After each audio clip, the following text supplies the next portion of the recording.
Oh, hello, and welcome to What We Talk About with Jamie Jakes. I am him, and today I am here to talk to you guys about why the Detroit Lions not draft Jalen Carter. It was a big controversial pick at the time to trade down to get Jahmyr Gibbs and a second-round draft pick that turned into Sam LaPorta. People were upset about, even Lions fans were like, why didn't we get Carter? We needed help with the rush defense, which is still a problem with this Lions team. I don't think he was a good culture fit for this Detroit Lions team. Jalen Carter tweeted today after the loss. Fans were dogging him for crying after the loss. That's not what this video is necessarily about. And Philly fans made fun of him. Of course, it's Philadelphia. Jalen Carter snapped back by essentially, and I'm paraphrasing here, calling them all a bunch of bros.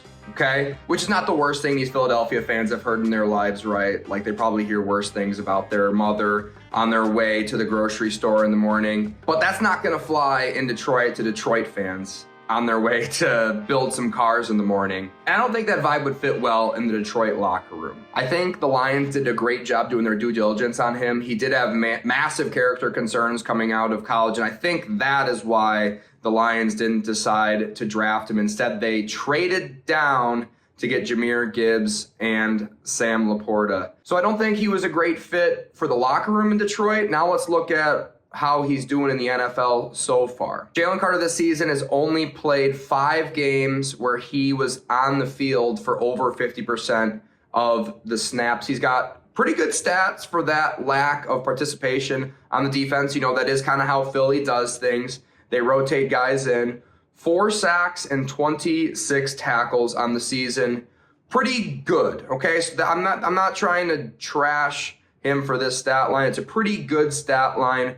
But just for comparison, the best defensive tackle in the league this season, stats-wise, would definitely be DeForest Buckner. He's got 56 tackles, 5 sacks, and he's been on the field over 50% in every single one of the games for the Colts this season.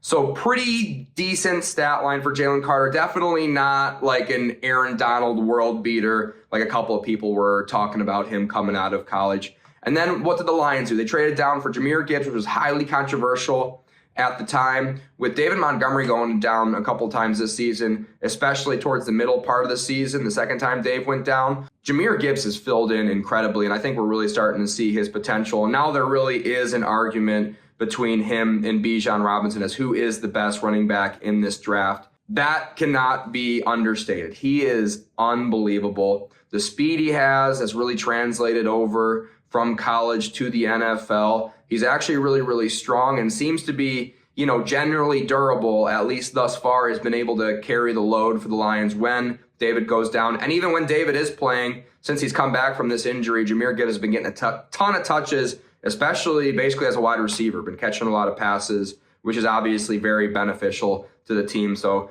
everyone calling him, hey, you can't draft a running back in the first round. And it's like, he's a little bit more than that. And even if he just is a running back, he was worth it picking that first spot. And then even more brilliantly, the Lions also get a second-round draft pick by trading down. And that second-round draft pick turned into Sam LaPorta, who, with Mark Andrews out for the rest of the season, is easily a top 3 tight end in the league at this point, at least statistically, definitely top 3. He is leading the league in touchdown receptions, and he's top 5 in total receiving yards. He is unbelievable, and he can block, which is unusual for a rookie to be able to hop into the very complex NFL tight end position. It's almost kind of unheard of, what we're seeing out of Sam LaPorta. Probably going to end up being a Pro Bowler when it's all said and done at the end of the season,